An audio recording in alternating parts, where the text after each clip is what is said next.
शेतामध्ये वाघ असल्याची बिबट्या असल्याची माहिती आम्हाला प्राप्त झाली आहे। आम्ही त्यांच्यासाठी ट्रॅप कॅमेरे व पिंजरा बसविण्यात आलेला आहे। सर्व जनतेने बिबट्याच्या आजूबाजूचे कुष्णूर, घुंगराळा, आजूबाजूचे बरबडा, कुंटूर तांडा, काहळा आजूबाजूच्या सर्व जनते तुमचे पाहुणे कोणी जर असतील तर त्यांना सांगून द्या की बिबट्या आलेला आहे।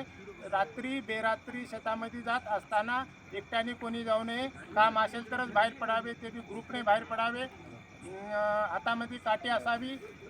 बिबट्या एकट्यावर इसमे त्याच्यापेक्षा उंचीने कमी असेल अशा व्यक्तीवर तो हल्ला करतो। त्याच्यामुळे सर्वांनी स्वतःची काळजी घ्यावी। एकट्याने कोणी रात्री बेरात्री जाऊ नये। शेतामध्ये तुमचे जनावरे असेल तर गोट्यामध्येच बांधून ठेवावेत अशी सर्वांना विनंती करण्यात येत आहे। सर्व जनतेने लहान लेकरांची, कुत्र्याची सर्वांनी काळजी घ्यावयाची आहे।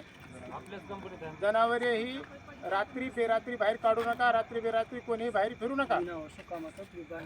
थँक्यू।